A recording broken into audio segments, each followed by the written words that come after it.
ओम शांति मित्रों, कैसे हो? अच्छे हो ना? हम भी तो अच्छे हैं, बाबा की सेवा में उपस्थित हैं। आज की कहानी है बहुत अच्छी, प्रेरणास्पद है। कहानी का टाइटल है त्याग की बात। एक छोटे से कस्बे में श्री प्रकाश अपनी माँ सावित्री देवी और पत्नी अंजलि के साथ रहते थे। घर सादा था पर प्यार की कमी नहीं थी। मगर एक बात थी, माँ और बहू का रिश्ता हमेशा थोड़ा खींचा रहता था। कभी रसोई की बात पर तकरार, तो कभी बातों बातों में ताने। श्री प्रकाश बीच में पड़ते तो दोनों चुप हो जाती, लेकिन उनके दिलों की दीवारें जस की तस ही रहती, अर्थात जैसी की तैसी ही रहती। एक दिन शाम को तीनों घर के आंगन में बैठे थे। हवा में हल्की ठंडक थी पर माहौल भारी था। तभी सावित्री देवी ने चुप्पी तोड़ी और कहा, बेटा एक बात पूछूं?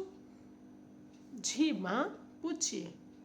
कल्पना करो कि हम और तुम्हारी बीबी दोनों गंगा जी नहाने जाए और अचानक हमारा पैर फिसल जाए, हम दोनों डूबने लगे, तो तू किसे बचाएगा? अपनी माँ को या अपनी बीबी को? प्रकाश का चेहरा उतर गया। सवाल सीधा था, जवाब मुश्किल था। एक तरफ जन्म देने वाली माँ, दूसरी तरफ जीवन संगिनी पत्नी।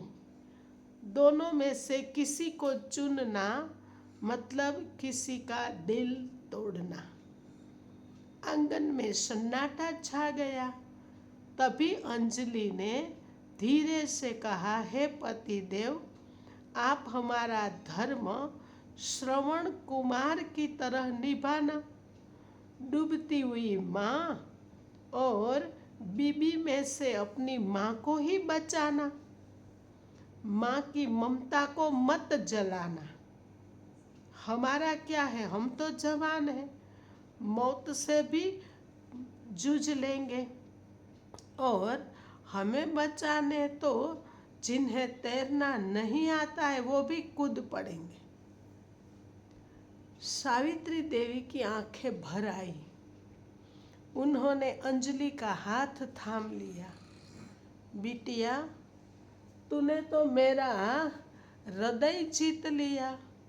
जो बहू अपनी सास के लिए त्याग की बातें करे वो घर की लक्ष्मी होती है। प्रकाश ने सिर झुका लिया। उनके मन में गर्व और भावनाओं का सैलाब उमड़ पड़ा। उस दिन के बाद घर का माहौल ही बदल गया। माँ और बहू के बीच जो दीवार थी वो जैसे गंगा में बह गई।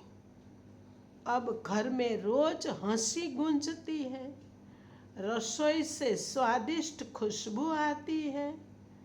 और सावित्री देवी अक्सर कहती, जिस बहू के दिल में इतनी समझदारी हो वो ही सच्चे अर्थों में घर की गंगा है।